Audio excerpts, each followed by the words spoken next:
ഈ ഓഡിയോയ്ക്കകത്ത് അരിസ്റ്റോട്ടലിൻ്റെ concept of ബ്യൂട്ടിയും കീറ്റ്സിൻ്റെ concept of ബ്യൂട്ടിയും തമ്മിലുള്ളൊരു കമ്പാരിസണാണ് നടത്തുന്നത്. അപ്പോൾ ഫസ്റ്റ് നമുക്ക് നോക്കാം കീറ്റ്സ് എന്ന് പറയുന്നത് റൊമാൻറ്റിക് പോയിറ്റാണ്. അപ്പോൾ അദ്ദേഹത്തിൻ്റെ ഫിലോസഫി ഓഫ് ബ്യൂട്ടി എന്ന് പറയുന്നത് emotion, imagination and as well as sensory എക്സ്പീരിയൻസിനെ ബേസ് ചെയ്തിട്ടായിരിക്കും. അരിസ്റ്റോട്ടിൽ എന്ന് പറയുന്നത് ഒരു ക്ലാസിക്കൽ ഫിലോസഫറാണ്. അദ്ദേഹം ബ്യൂട്ടിയെ ലോജിക്കും പ്രപ്പോർഷൻ ആൻഡ് പേർപ്പസിൻ്റെ ലെൻസിലൂടെയാണ് നോക്കിക്കാണുന്നത്.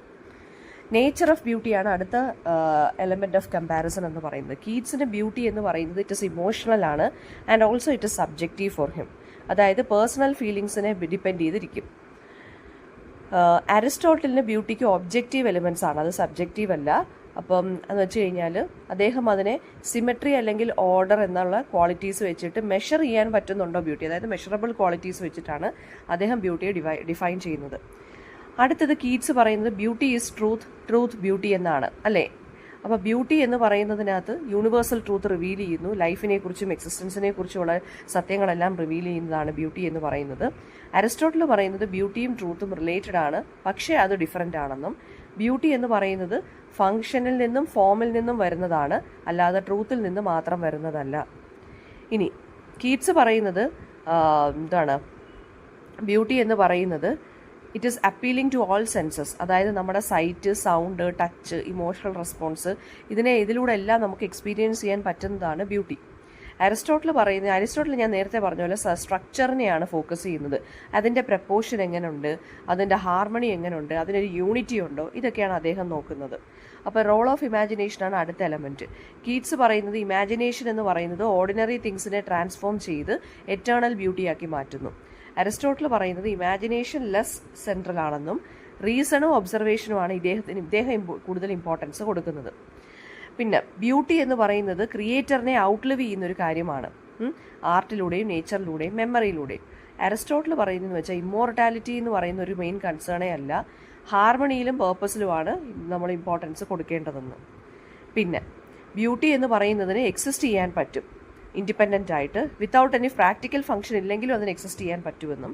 അരിസ്റ്റോട്ടിൽ പറയുന്നത് ബ്യൂട്ടി എങ്ങനെയാണ് എൻഹാൻസ് ചെയ്യപ്പെടുന്നത്, ബിക്കോസ് അതിൻ്റെ ഒബ്ജക്റ്റിന് ഒരു പേർപ്പസ് ഉണ്ടെങ്കിൽ ആ പേർപ്പസ് അത് സെർവ് ചെയ്യുവാണെന്നുണ്ടെങ്കിൽ അത് എന്താണെന്നാണ് പറഞ്ഞിരിക്കുന്നത്, അത് ബ്യൂട്ടി, അവിടെയാണ് ബ്യൂട്ടി എന്നാണ് ഇദ്ദേഹം പറയുന്നത്.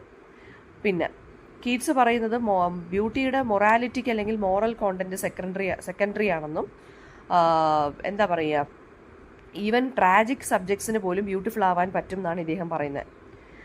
അപ്പം അരിസ്റ്റോട്ടിൽ പക്ഷേ അങ്ങനെയല്ല പറയുന്നത്. അദ്ദേഹം ഒരു ക്ലാസിക്കൽ റൈറ്റർ അല്ലേ, അപ്പോൾ അദ്ദേഹം കുറച്ച് വാല്യൂസ് ഒക്കെ ഉള്ളൊരു മനുഷ്യനായതുകൊണ്ട് മോറൽ ആൻഡ് ഇൻ്റലക്ച്വൽ ബ്യൂട്ടിയാണ് ഇമ്പോർട്ടൻ്റ് എന്നും വിർച്യൂ ക്യാൻ ബി ബ്യൂട്ടിഫുൾ എന്നാണ് ഇദ്ദേഹം പറയുന്നത്.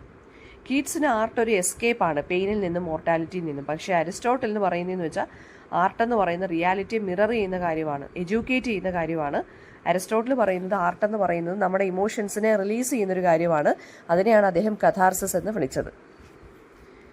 പിന്നെ കീറ്റ്സ് ബ്യൂട്ടിയെ ഒരു source of joy and comfort പോലെയാണ് പറയുന്നത്. അതാണ് thing of beauty is a joy forever എന്ന് എൻറ്റിമിയോൺ എന്നുള്ള വർക്കിനകത്ത് അദ്ദേഹം സ്റ്റാർട്ട് ചെയ്തിരിക്കുന്നത്. ഫസ്റ്റ് ലൈൻ അത് പറഞ്ഞിരിക്കുന്നത്. അരിസ്റ്റോട്ടിൽ പറയുന്ന ബ്യൂട്ടി എന്ന് പറയുന്നത് ഒരു ഇൻസ്പയറിംഗ് ആയിട്ടുള്ളൊരു അഡ്മിറേഷൻ ആണ്, ഒരു മോറൽ റിഫ്ലക്ഷൻ ആയിട്ടാണ് കൺസിഡർ ചെയ്യുന്നത്. Beauty is personal and subjective എന്ന് കീറ്റ്സ് പറയുന്നുണ്ടെങ്കിൽ അരിസ്റ്റോട്ടിൽ പറയുന്നത് വെച്ചാൽ ചില സർട്ടൻ ഫോംസ് ഓഫ് ബ്യൂട്ടി എന്ന് പറയുന്നത് ഇറ്റ് ഈസ് യൂണിവേഴ്സൽ ആണെന്നാണ് പറയുന്നത്. പിന്നെ പെർമനൻസ് ഓഫ് ബ്യൂട്ടി ബിയോണ്ട് ടൈമിലാണ് കീറ്റ്സ് വിശ്വസിക്കുന്നതെന്നുണ്ടെങ്കിൽ പെർഫെക്ഷൻ ഓഫ് ബ്യൂട്ടിയിലാണ് അരിസ്റ്റോട്ടിൽ വിശ്വസിക്കുന്നത്, അതും പ്രസൻറ്റ് മൊമെൻറ്റിലുള്ള. എക്സാമ്പിൾസ് പറയുകയാണെന്നുണ്ടെങ്കിൽ കീറ്റ്സ് യൂസ് ചെയ്തിരിക്കുന്ന എക്സാമ്പിൾസ് ഫോർ ബ്യൂട്ടി എന്ന് പറയുന്നത് നൈറ്റിംഗേൾസ്, ഫ്ലവേഴ്സ്, മിത്ത്, നാച്ചുറൽ ലാൻഡ്സ്കേപ്പ് ഒക്കെയാണ്. അരിസ്റ്റോട്ടിൽ യൂസ് ചെയ്തിരിക്കുന്നത് അദ്ദേഹം എപ്പോഴും പ്രപ്പോർഷനൊക്കെ ഇമ്പോർട്ടൻസ് കൊടുക്കുന്നുണ്ട്. ടെമ്പിൾസിൽ സ്കൾപ്ചേഴ്സ്, നല്ല രീതിയിൽ കമ്പോസ് ചെയ്തിരിക്കുന്ന ട്രാജിക് വർക്ക്സ് അല്ലെങ്കിൽ ട്രാജഡീസിനൊക്കെയാണ് ഇദ്ദേഹം ഇമ്പോർട്ടൻസ് കൊടുത്തിട്ടുള്ളത്. അപ്പോൾ കീറ്റ്സ് ഇൻഫ്ലുവൻസ് ചെയ്തിട്ടുള്ള റൊമാൻറ്റിസിസത്തിനെയും ഈസ്തറ്റിക് ഫിലോസഫിയാണെന്നുണ്ടെങ്കിൽ അരിസ്റ്റോട്ടിൽ ഇൻഫ്ലുവൻസ് ചെയ്തിട്ടുള്ളത് ക്ലാസിക്കൽ ആർട്ട് തിയറിയെയും റെനസൻസ് ഈസ്തറ്റിക്സിനെയും ഒക്കെയാണ്.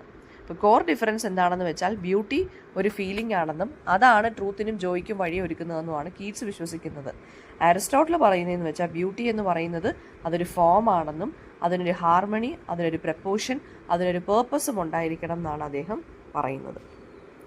അപ്പോൾ ഈ ഐഡിയാസ് മനസ്സിൽ വെച്ചിട്ട് വേണം നിങ്ങൾക്ക് പഠിക്കാനുള്ള എൻറ്റിമിയോൺ എന്നുള്ള ആ ഒരു ലെസണിനെ അനലൈസ് ചെയ്യാൻ.